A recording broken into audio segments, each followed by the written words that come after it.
Hi കൂട്ടുകാരെ, നമസ്കാരം. തുല്യത +1 എക്സാം ഈ വരുന്ന ഫ്രൈഡേ നടക്കുവാണ് കേട്ടോ, 11th. അപ്പം നമുക്ക് ഡയറക്റ്റ്ലി വീഡിയോയിലേക്ക് പോകാം. ഇംഗ്ലീഷാണ് ഇവിടെ കാണിക്കുന്നത്. നമുക്ക് അതിൻ്റെ ക്വസ്റ്റ്യനും ആൻസേഴ്സും നോക്കാം. അപ്പം എല്ലാവരും ഹാപ്പി ആയിട്ട് എഴുതുക. Question 1 to 8. Answer all questions. Each carries 1 score. Read the passage and answer the questions that follow. The Keller homestead, where the family lived, was a few steps from our little rose bower.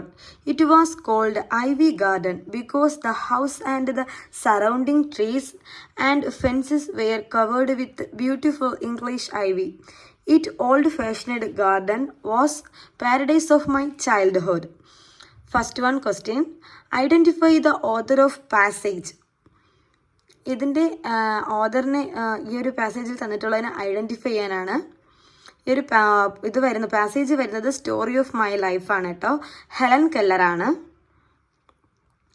What is the name of Keller's house? അത് ഏതാണെന്ന് ivy garden. Next തേർഡാണ്. Why was the house called so? ഇതിനെ എന്താണ് വിളിക്കാൻ, ഈ IV garden എന്ന് വിളിക്കാനുള്ള കാര്യം എന്താണെന്നാണ് ചോദിക്കുന്നത്. Because the house and surrounding trees and fences were covered with beautiful English ivy. And fourth, what does Keller say about the garden? അപ്പം അതിൻ്റെ ആൻസർ നമുക്ക് നോക്കാം. ആ ഗാർഡനെ കുറിച്ച് എന്താണ് പറയുന്നതെന്നാണ്. Its old fashioned garden was little paradise of my childhood. ആ ഒരു ഗാർഡൻ എൻ്റെ കുഞ്ഞിലത്തെയുള്ള സ്വർഗമായിരുന്നു എന്നാണ് പറയുന്നത്. അതായത് പാരഡൈസ് ഓഫ് മൈ ചൈൽഡ്ഹുഡ് എന്നാണ് കേട്ടോ ആൻസർ വരുന്നത്. നോക്കാം. Read the lines and answer the questions that follow. There were bluebirds and redbirds and sparrows. They had come to my tree for the fruit to borrow. They made a lot of noise and were happy as can be. I began to doubt if there would to be any left for me. അപ്പം fifth question നോക്കാം. Identify the poem my cherry tree.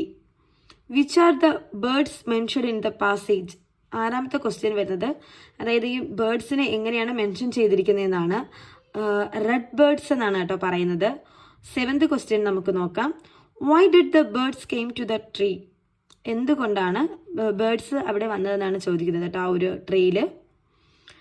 They had came to my tree for the fruit to borrow. അതായത് ആ ഒരു fruits ഉള്ളത് കൊണ്ടാണ് വന്നതെന്നാണ് പറയുന്നത്. Next എട്ടാമത്തേതാണ് കേട്ടോ question. Pick out A pair of rhyming words. അപ്പം ഇതിൽ നമുക്ക് റൈമിംഗ് വേർഡ്സ് എവിടെയാണെന്ന് നോക്കാം. ഈ രണ്ട് വേർഡ്സ് ആണ് കേട്ടോ, സ്പാരോസ്, ബോറോ. ഇത് രണ്ടുമാണ് റൈമിംഗ് വേർഡ്സ് ആയിട്ട് വരുന്നത്. അടുത്ത next questions 9 to 12. Answer any 3 questions. Each carries 2 score. അപ്പം നമുക്ക് 9th ക്വസ്റ്റ്യൻ നോക്കാം.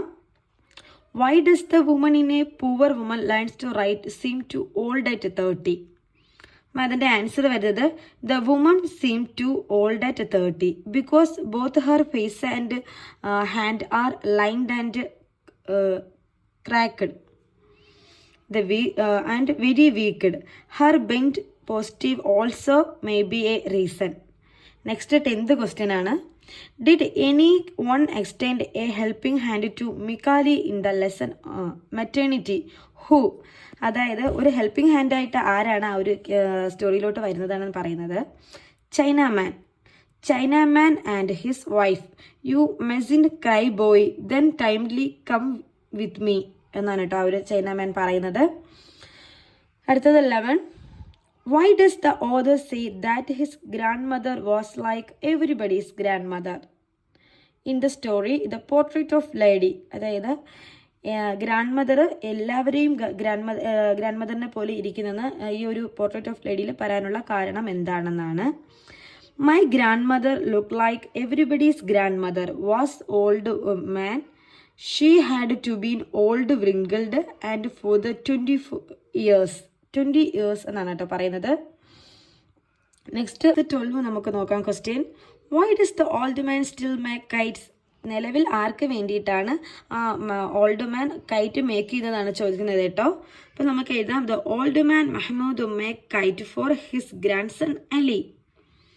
നെക്സ്റ്റ് നമുക്ക് നോക്കാം question 30 to 19. Answer the 5 questions. Each carries 4 scores. അപ്പം 13th ക്വസ്റ്റ്യൻ നോക്കാം കേട്ടോ.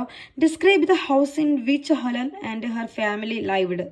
എവിടെയാണ് ഹെലൻ്റെ ഫാമിലി താമസിച്ചതെന്നാണ് ചോദിക്കുന്നത്.